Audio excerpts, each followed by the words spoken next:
আসসালামু আলাইকুম রহমতুল্লাহি ওবারাকাতুহু। প্রিয় দর্শক, কাজের ফাঁকে করা যায় এমন কিছু আমল সম্পর্কে আজকের ভিডিওটিতে আমি আপনাদেরকে জানাবো। ইনশাল্লাহ এই আমলটি এতই ছোট যে আপনি কাজের ফাঁকে অবসর সময়ে রাস্তা দিয়ে চলার সময় অর্থাৎ খুবই অল্প সময়ে এই আমলগুলি করতে পারবেন। আমলটি খুবই ছোট কিন্তু এর ফজিলত অনেক অনেক বেশি। কাজের ফাঁকে কিংবা অবসর সময়ে মানুষ যদি কাজ না করে থাকে, কেউ গান শোনে, কেউ নাটক সিনেমা মুভি দেখে সময় অতিবাহিত করে ফেলে, কিন্তু এই অবসর সময়ে কিংবা কাজের ফাঁকে ছোট ছোট অনেক দোয়া ও জিকির আছে যা পড়েও মানুষ প্রশান্তি পেতে পারে। আর এসব জিকির ও দোয়ার ফজিলতের মর্যাদা এবং সোয়াব অনেক অনেক বেশি। সুপ্রিয় দর্শক, বান্দার প্রতি আল্লাহর কাছে অনেক দামি ছোট ছোট আমলও কিয়ামতের দিন বিপ্লবে পরিণত হবে। তাই ছোট বড় কোনো আমল, সৎ কাজকে অবহেলা করা উচিত নয়। তাহলে চলুন প্রত্যেকটি দোয়া ও জিকিরের কথা আপনাদের সামনে তুলে ধরি। প্রিয় দর্শক, কাজের ফাঁকে ফাঁকে অবসর সময় আপনি করতে পারবেন। ভিডিওটিতে আপনাদের প্রত্যেকটি জিকির দিয়ে দিব, আপনারা ভিডিওটি দেখে সঠিক উচ্চারণ দেখে নেবেন। আজকের ভিডিওতে এমন 10টি জিকিরের মধ্যে সর্বপ্রথম জিকিরটি হলো ইন্নি আস আলুকাল আফিয়া ফিদ দুনিয়া। অর্থ হলো, আল্লাহ, তোমার কাছে আমি দুনিয়া ও আখিরাতের নিরাপত্তা ও সুস্থতা কামনা করছি। সুবহানাল্লাহ। প্রিয় দর্শক, দেখুন কত সুন্দর একটি জিকির। অর্থাৎ আপনি যদি খালেস অন্তরায়, খালেস মনে, শিরক মুক্ত থেকে, গুনাহ মুক্ত থেকে প্রতিনিয়ত আমলটি করেন, তাহলে আল্লাহ তাআলা আপনাকে দুনিয়া ও আখিরাতের নিরাপত্তা দান করবেন এবং আল্লাহ রাব্বুল আলামিন আপনাকে সুস্থতা দান করবেন ইনশাআল্লাহ। প্রিয় দর্শক, কাজের ফাঁকে ফাঁকে অবসর সময়ে আপনি এই আমলটি করতে পারবেন। আজকের ভিডিওর গুরুত্বপূর্ণ জিকিরের মধ্যে দ্বিতীয় নাম্বার জিকিরটি হলো লা ইলাহা ইল্লা আন্তা সুবহানাকা ইন্নী কুনতু মিনাজ জালিমিন। এর অর্থ হলো, তুমি ছাড়া কোনো মাবুদ নেই, তুমি পবিত্র, সুমহান, আমি নিশ্চয়ই জালিমদের দলভুক্ত। দৈনিক একবার দোয়া ইউনুস পড়লে পথ মর্যাদার উন্নতি হয়। আল্লাহ তার সমাধান করেন, দুঃখ যন্ত্রণা পেরেশানি অশান্তি ও কষ্ট দূর করেন, তার জন্য সব রকমের কল্যাণের দ্বার খুলে দেন, শয়তানের প্ররোচনা থেকে তাকে রক্ষা করেন। প্রিয় দর্শক, কাজের ফাঁকে অবসর সময়ে আপনি যদি এই গুরুত্বপূর্ণ জিকিরগুলি করতে পারেন, তাহলে আপনি কামিয়াবি হতে পারবেন। তো প্রিয় দর্শক, আপনারা যারা ভিডিওটি দেখছেন তারা ভিডিওটিতে একটি লাইক দিবেন এবং এরকম আরও নতুন নতুন আমলের ভিডিও পেতে ইনশাআল্লাহ চ্যানেলটি সাবস্ক্রাইব করে পাশে থাকা নোটিফিকেশনটি অন করে দিবেন। আজকের ভিডিওতে এমন 10টি জিকিরের মধ্যে তৃতীয় নাম্বার জিকিরটি হলো সুবহানাল্লাহি ওয়া বিহামদিহি সুবহানাল্লাহিল আজিম। এর অর্থ হলো, সকল প্রশংসা মহান আল্লাহর, যিনি সর্বোচ্চ মর্যাদার অধিকারী। আবু হুরায়রা রাদিয়াল্লাহু তাআলা আনহু থেকে বর্ণিত হাদিসে রাসূলুল্লাহ সাল্লাল্লাহু আলাইহি ওয়াসাল্লাম বলেন, এমন অনেক আমল রয়েছে যা বলা সহজ, আমলের পাল্লায় অনেক অনেক অনেক ভারী, আর আল্লাহর কাছে অধিক পছন্দনীয় সেটি হলো সুবহানাল্লাহি ওয়া বিহামদিহি সুবহানাল্লাহিল আজিম। বুখারী শরীফের হাদিস নাম্বার 6406। এছাড়াও রয়েছে অসংখ্য ফজিলত। আপনি কাজের ফাঁকে ফাঁকে অবসর সময়ে এই আমলটি করতে পারেন। যত বড় কাজই আপনার থাকুক না কেন, কাজের ফাঁকে ফাঁকে অবসর সময়ে আপনি আমলটি করতে পারবেন। আজকের ভিডিওতে এমন 10টি জিকিরের মধ্যে চতুর্থ নাম্বার জিকিরটি হলো সুবহানাল্লাহ। হযরত সাদ ইবনে আবি ওয়াক্কাস রাদিয়াল্লাহু তাআলা আনহু বলেন, আমরা রাসূলুল্লাহ সাল্লাল্লাহু আলাইহি ওয়াসাল্লামের নিকট ছিলাম। তিনি বললেন, তোমাদের কোনো ব্যক্তি প্রত্যেক দিন 1000 নেকি অর্জন করতে সক্ষম হবে।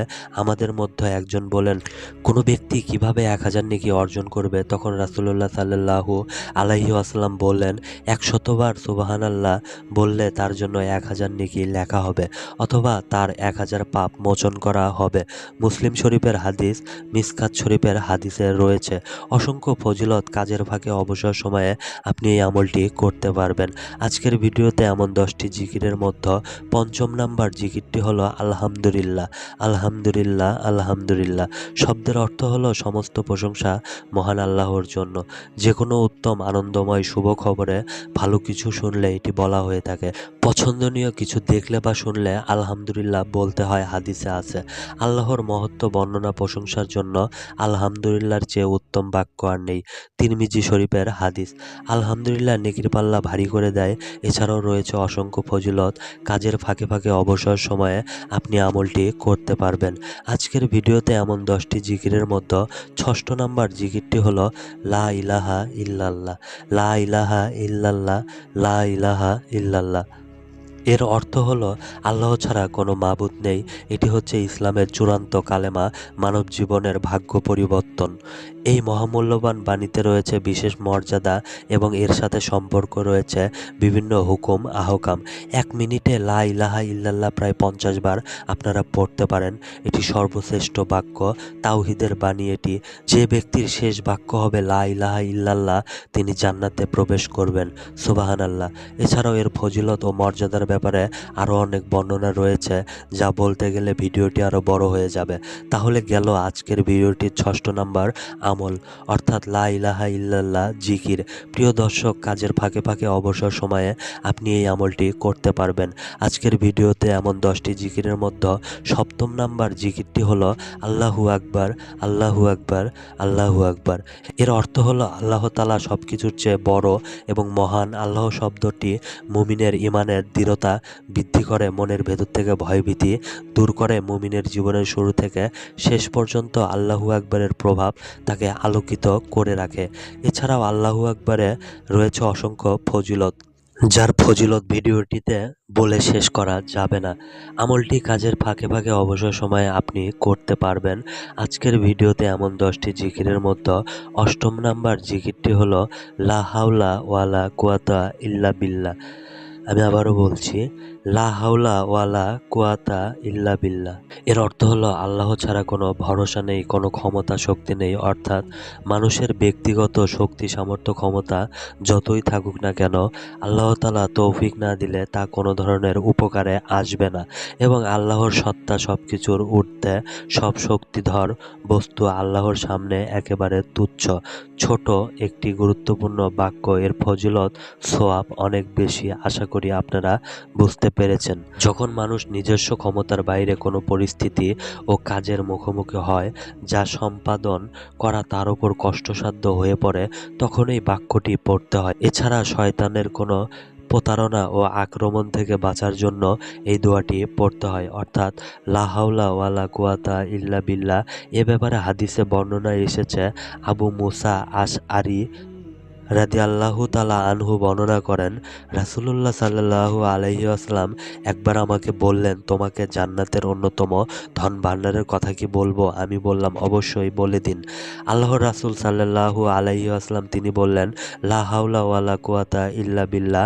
হাজী ইব্রাহিম আলী রাদিয়াল্লাহু তাআলা আনহু বলেন, আমি নবী সাল্লাল্লাহু আলাইহি ওয়াসাল্লামের নিকট দিয়ে যাচ্ছিলাম। তিনি আমাকে বলেন যে, হাজিম, তুমি অধিক সংখ্যায় লা হাওলা ওয়ালা কুওয়াতা ইল্লা বিল্লাহ বাক্যটি পড়ো, কেননা তা হলো জান্নাতের গুপ্তধন। এটি গেল 8ম নাম্বার। প্রিয় দর্শক, কাজের ফাঁকে ফাঁকে অবসর সময়ে আপনি করতে পারেন এরকম আজকের ভিডিওতে এমন 10টি জিকিরের মধ্যে 9ম নাম্বার আমলটি হলো আস্তাগফিরুল্লাহ। এর অর্থ হলো আমি আল্লাহর কাছে ক্ষমা প্রার্থনা করছি। কোনো খারাপ কাজ করে পরবর্তীতে অনুতপ্ত হলে এই দোয়াটি পাঠ করা হয়। আস্তাগফিরুল্লাহর প্রধান ফজিলত হচ্ছে আল্লাহ তাআলার কাছে ক্ষমা চাওয়া। আমাদের প্রিয় নবী হযরত মুহাম্মদ সাল্লাল্লাহু আলাইহি ওয়াসাল্লাম তাদের জন্য সুসংবাদ দিয়েছেন, যাদের আমলনামায় অধিক ইস্তেগফার পাওয়া যাবে। প্রতিদিন আস্তাগফিরুল্লাহ পাঠ করা নবীজি সাল্লাল্লাহু আলাইহি ওয়াসাল্লামের সুন্নতের অনুসরণ। কারণ নবীজি সাল্লাল্লাহু আলাইহি ওয়াসাল্লাম দৈনিক কমপক্ষে 70 বার ইস্তেগফার পাঠ করতেন। তাহলে গেল 9ম নাম্বার জিকির, অর্থাৎ আস্তাগফিরুল্লাহ। তারপর প্রিয় দর্শক, কাজের ফাঁকে ফাঁকে অবসর সময় আপনি করতে পারেন আজকের ভিডিওতে এমন 10টি জিকিরের মধ্যে সর্বশেষ অর্থাৎ 10ম নাম্বার জিকিরটি হলো নবীজি সাল্লাল্লাহু আলাইহি ওয়াসাল্লামের উপর দরুদ পাঠ। সেটা হতে পারে দরুদে ইব্রাহিম, যেটা আমরা নামাজের মধ্যে পড়ে থাকি, অথবা সবথেকে ছোট দরুদ সাল্লাল্লাহু আলাইহি ওয়াসাল্লাম। আপনি যদি দরুদে ইব্রাহিম পড়তে না পারেন, তাহলে আপনি পাঠ করুন শুধু সাল্লাল্লাহু আলাইহি ওয়াসাল্লাম, সাল্লাল্লাহু আলাইহি ওয়াসাল্লাম, সাল্লাল্লাহু আলাইহি ওয়াসাল্লাম। তাহলে আপনার দরুদ আদায় হয়ে যাবে ইনশাআল্লাহ। দরুদ পাঠের ফজিলত হলো, একবার দরুদ পাঠ করলে আল্লাহ তাআলা রহমত নাজিল করেন। এই সম্পর্কে আবু হুরায়রা রাদিয়াল্লাহু তাআলা আনহু থেকে বর্ণিত, রাসূলুল্লাহ সাল্লাল্লাহু আলাইহি ওয়াসাল্লাম বলেছেন, যে ব্যক্তি আমার প্রতি একবার দরুদ পাঠ করে, আল্লাহ তাআলা তার প্রতি 10টি রহমত বর্ষণ করেন। সুবহানাল্লাহ। তার 10টি গুনাহ ক্ষমা করে দেন এবং তার পথমর্যাদা বৃদ্ধি করেন। সকলেই ভিডিওটির কমেন্টে 3 বার আলহামদুলিল্লাহ লিখবেন। আপনারা চাইলে 3 বারের বেশিও আলহামদুলিল্লাহ লিখতে পারেন। আপনারা নিয়মিত 5 ওয়াক্ত নামাজ পড়বেন। আজকের মতো ভিডিওটি এখানেই শেষ করছি। সকলেই ভালো থাকুন, সুস্থ থাকুন। আল্লাহ হাফেজ।